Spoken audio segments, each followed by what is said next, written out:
Les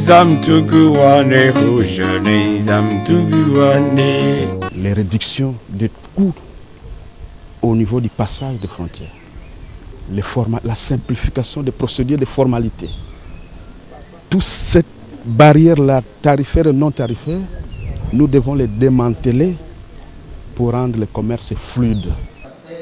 Sous le haut patronage du ministère de l'économie, commerce et du ministère des Transports et Voies de communication, ainsi que du concours de la cellule d'exécution du projet de transport multimodal CPTEM, il s'est ouvert ce mercredi 22 janvier un séminaire atelier sur l'appui au commerce extérieur au cercle de Kinshasa, avec pour objectif faciliter les échanges commerciaux et simplifier les procédures de dédouanement en vue d'assainir le climat des affaires et des investissements et permettre l'accroissement du taux de mobilisation de recettes publiques. Présents à ces assises, les représentants des entités publiques de ces secteurs et la société civile, les secrétaires généraux au transport et à l'économie, représentant leurs excellences le ministre de Transport et de l'économie, ont donné les lignes directrices de ces travaux. C'est un atelier qui va donner aux participants les fondamentaux sur le commerce international. Comment le commerce doit être fluide dans notre espace, non seulement national et international.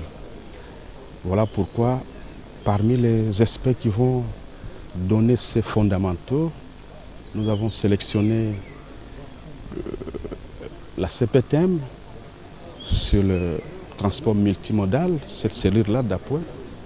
Vous avez les comités de pilotage du climat des affaires, les programmes cadres intégrés renforcés, et également les experts du ministère du Commerce sur la facilitation au niveau international, les réductions des coûts au niveau du passage des frontières, la simplification des procédures de formalités. Toute cette barrière-là, tarifaire et non tarifaire, nous devons les démanteler pour rendre le commerce fluide.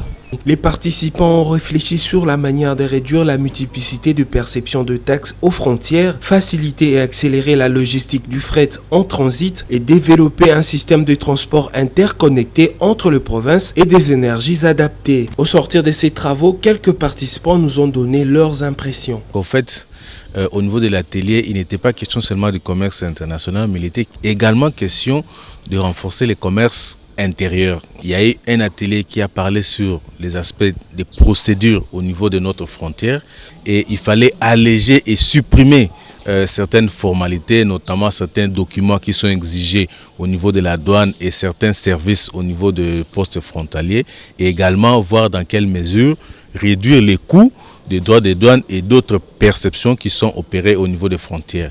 Comme vous le savez bien, il y a plusieurs textes, mais leur application au niveau des espaces frontaliers ne sont pas du tout à l'ordre du jour. Il y a plusieurs réglementations qui ne sont pas respectées. Nous avons parlé principalement des tracasseries, de la multiplicité des taxes.